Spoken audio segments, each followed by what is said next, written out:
श्रद्धा intermediate college कचनार राजतला वाराणसी कक्षा 12 वालों के लिए विषय है हमारा व्यावसायिक अध्ययन बिजनेस स्टडीज। थियोरिटिकल हम लोग चल रहे हैं। आगे देखिए, कल हमने आपको बताया था प्रबंध के सिद्धांतों की आवश्यकता अथवा महत्व। आज हम आपको बताते हैं प्रबंध के आधारभूत सिद्धांत क्या हैं, प्रबंध के कौन कौन से सिद्धांत हैं। तो प्रबंध के सिद्धांतों को क्रमबद्ध करने का प्रयास अनेक विद्वानों ने किया। इनमें हेनरी फेयोल प्रथम प्रबंध विशेषज्ञ थे, जिन्होंने प्रबंध विज्ञान के विकास के लिए सिद्धांतों की आवश्यकता को अनुभव किया। ठीक है, आगे देखते हैं। कुंटज और डोनेल के अनुसार प्रबंधकीय सिद्धांत सामान्य मान्यता के आधारभूत सत्य हैं जो प्रबंधकीय कार्यों के परिणाम की भविष्यवाणी करने की उपयोगिता रखते हैं। प्रबंधकीय सिद्धांत सामान्य मान्यता के आधारभूत सत्य हैं जो प्रबंधकीय कार्यों के परिणाम की भविष्यवाणी करने की उपयोगिता रखते हैं। ऐसे सिद्धांत हैं जो कि सत्यता सामान्य मान्यता के आधारभूत सत्य हैं। जो नॉर्मल लोग जैसा कहते हैं कि ऐसा हो सकता है, कोई कार्य हम करते हैं तो लोग बोलते हैं ना, जैसे हम कहीं मान लीजिए कि कंट्रा का घी लेकर जा रहे हैं, तो ये सामान्यतः ऐसा हो सकता है कि घी लीक कर सकता है। ठीक है, तेल कहीं लेकर जा रहे हैं, कहीं हम मान लीजिए कि ऑयल वगैरह लेकर जा रहे हैं जो आपके होते हैं, मान लीजिए डीजल पेट्रोल लेकर जा रहे हैं, तो ऐसा मान्यता है कि थोड़ा बहुत तो ये उड़ेंगे ही।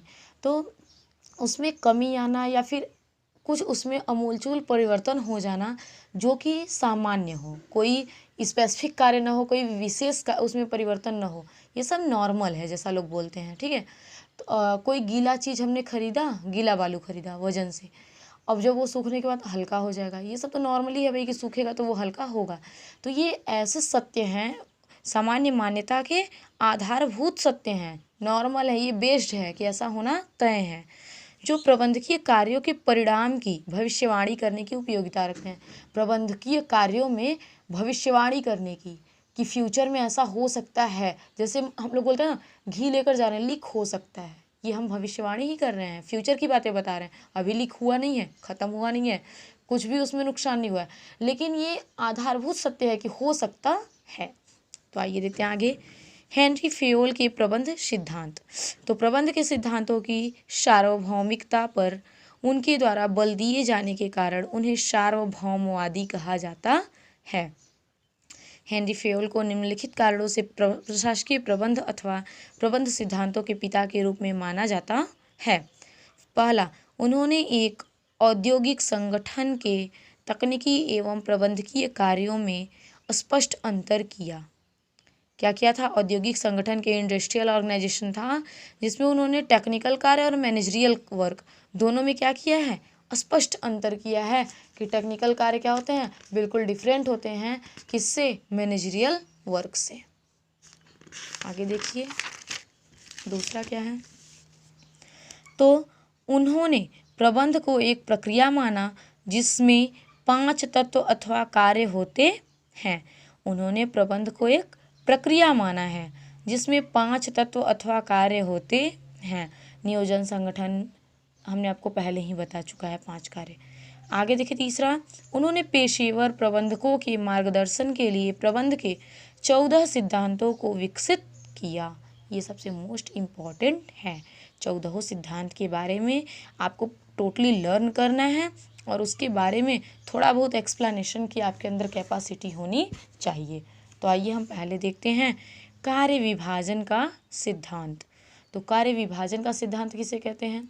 यह विशिष्टीकरण का सिद्धांत है। हेनरी फेयोल कार्यकुशलता के लिए विशिष्टीकरण को आवश्यक मानते हैं। इनके अनुसार कार्य विभाजन का नियम केवल कार्यशाला स्तर पर ही लागू करना पर्याप्त नहीं, अपितु इसे सभी कार्य, चाहे वे प्रबंध संबंधी हो अथवा तकनीकी, समान रूप से लागू किया जाना चाहिए।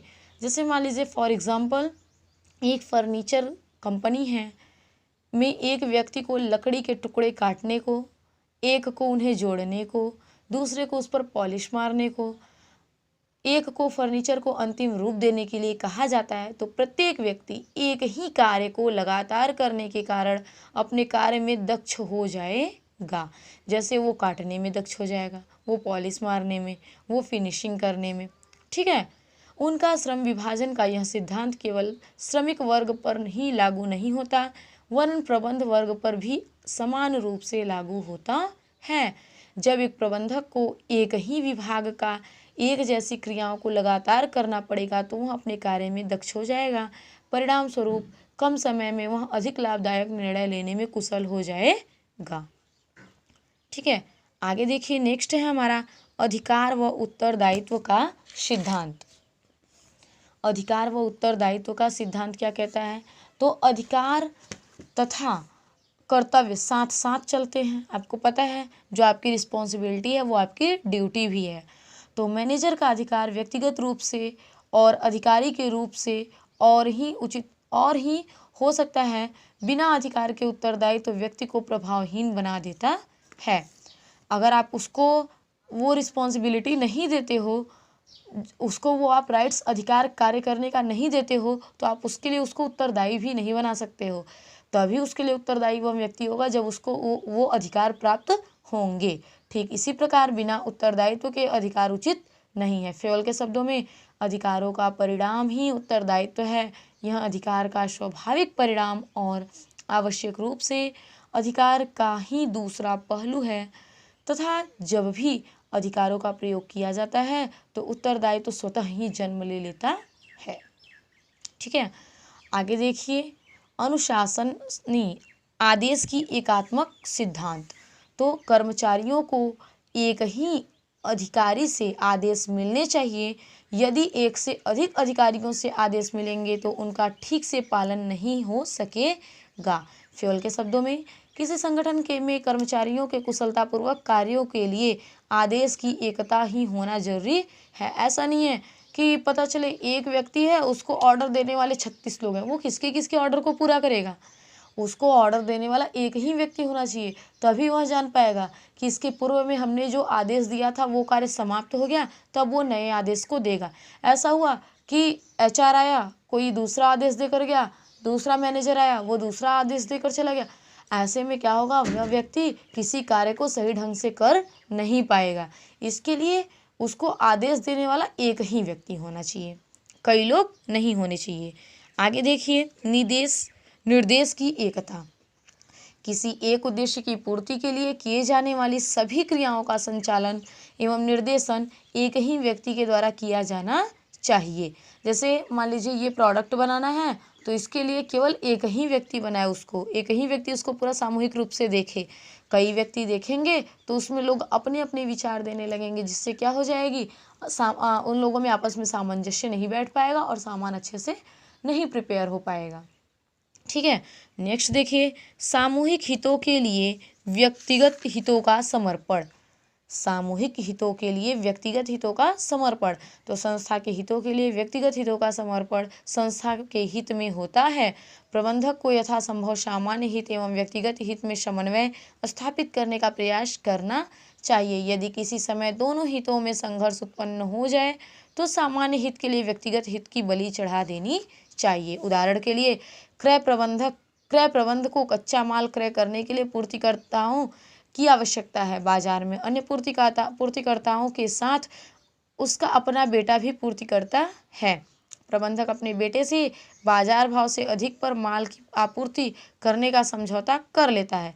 यह ठीक है, इसमें उसको व्यक्तिगत रूप से लाभ तो होगा परंतु संगठन को भारी हानि का सामना करना पड़ेगा, जो यहाँ की अवांछनीय है। इससे बचा जाना चाहिए। आपको जहाँ से सस्ते माल मिल सकते हैं वहाँ से आप माल को उठाइए। ये नहीं कि मेरा रिलेटिव है, हमने अपने कंपनी को हानि में डाल के उठा करके हमने अपने जो रिलेटिव थे उनसे महंगी दर पर वो सामान प्राप्त कर लिया। ऐसा नहीं करना चाहिए।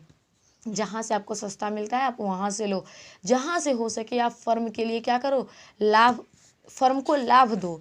जहाँ से हो सके आप फर्म को प्रॉफिट बेनिफिट दो। ऐसा नहीं कि हमारा रिलेटिव है, पता हम वहाँ से जाके उचित मूल्य पर न लेकर के हमने अधिक महंगी वस्तुएं खरीद करके कंपनी को दे दिया, कंपनी वहाँ पे हानि सहने लगेगी। आगे देखिए नेक्स्ट है अनुशासन का सिद्धांत। तो प्रबंध की सफलता के लिए संगठन में अनुशासन बनाए रखना नितांत जरूरी होता है। अनुशासन से जहां हमारा अभिप्राय नियमों के प्रति आस्था एवं उसके पालन से है। किसी भी संस्था या संगठन में अनुशासन बनाए रखने के लिए यह आवश्यक है कि वहां उच्च कोटि के निरीक्षक नियुक्त किए जाएं। आदेशों या नियमों का उल्लंघन करने वाले को उचित दंड व्यवस्था हो। ठीक है, नेक्स्ट देखिए, कर्मचारियों को उचित पारिश्रमिक। तो कर्मचारियों को उचित पारिश्रमिक प्रबंधक का यह एक महत्वपूर्ण सिद्धांत है कि कर्मचारियों को उनके द्वारा किए गए कार्य के लिए उचित पारिश्रमिक मिलना चाहिए। यदि कर्मचारी को वेतन के संबंध में संतोष होगा तो उत्पादकता बढ़ेगी। लाभ में हिस्सा, श्रम कल्याण योजनाएं तथा अन्य प्रेरणादायक योजनाओं को लागू करना चाहिए। जैसे महंगाई तीव्र गति से बढ़ रही है, दूसरी ओर संस्था अच्छे लाभ अर्जित कर रही है, ऐसी स्थिति में बिना मांगे ही कर्मचारियों के पारिश्रमिक में वृद्धि कर देनी चाहिए। नेक्स्ट है केंद्रीकरण व विकेंद्रीकरण। तो देखिए, यद्यपि फेयोल ने अधिकारों के केंद्रीकरण शब्द का प्रयोग कहीं नहीं किया, तथापि केंद्रीकरण का सिद्धांत किसी संस्था में अधिकारों के केंद्रीकरण व विकेंद्रीकरण की मात्रा की ओर इंगित करता है। उद्देश्य सही हो तो साधनों का उचित व सही प्रयोग हो सकता है। संस्था के प्रबंध में किस सीमा तक अधिकारों का केंद्रीकरण अथवा विकेंद्रीकरण होना चाहिए, यह संस्था की निजी परिस्थितियों, कार्यों की प्रकृति आदि पर निर्भर होता है। नेक्स्ट है हमारा सोपान श्रृंखला। ठीक है, 9वां। तो उच्चाधिकारियों से अधिकार को नीचे की तरफ जाना चाहिए। प्रत्येक संवाद को एक निश्चित रास्ते से गुजरना चाहिए। अधीनस्थों को, सोपान मतलब होता है एक सीढ़ी, एक चेन, उनमें आपस में, वहाँ के कर्मचारियों में आपस में क्या हो, 1 बाय 1 करके एक दूसरे में कम्युनिकेशन अच्छे से होना चाहिए, एक दूसरे में बातचीत संवाद अच्छे से होना चाहिए, जिससे कि अपने प्रॉब्लम को, अपने परेशानियों को वह अपने से ऊपर वाले अधिकारी को बता सके और उसका सॉल्यूशन, उसका हल पा सके। नेक्स्ट देखिए है व्यवस्था का सिद्धांत। हर चीज़ की उपयुक्त स्थान का चुनाव होना चाहिए, जगह साफ सुथरी होनी चाहिए, जिम्मेदार अधिकारी होना चाहिए। ठीक है, सही व्यक्ति होगा तभी सही निर्णय लेगा, तो ये सब चीज़ें इसमें होना चाहिए। नेक्स्ट है समता का सिद्धांत। तो प्रबंध न्याय एवं दया द्वारा कर्मचारियों के साथ व्यवहार करके उनकी वफादारी और स्नेह प्राप्त कर सकता है। ठीक है, नेक्स्ट है कर्मचारियों के कार्यकाल में स्थायित्व।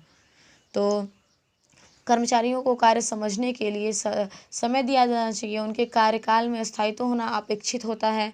कर्मचारियों को बार बार बदलना ठीक नहीं है। एक साधारण कर्मचारी बार बार आने जाने वाले कुशल कर्मचारियों से अच्छा है। ठीक है, ऐसा नहीं कि 2 महीने बीते हमने अपने एम्प्लॉय ही चेंज कर दिया, जो एम्प्लॉय है वो कुछ दिनों तक वहाँ पे कार्यरत हो। नेक्स्ट है पहल करने की क्षमता।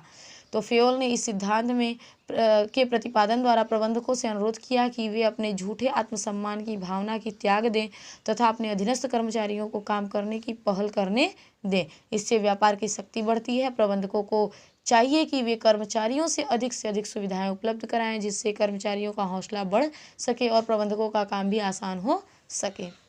नेक्स्ट है सहयोग की भावना का सिद्धांत।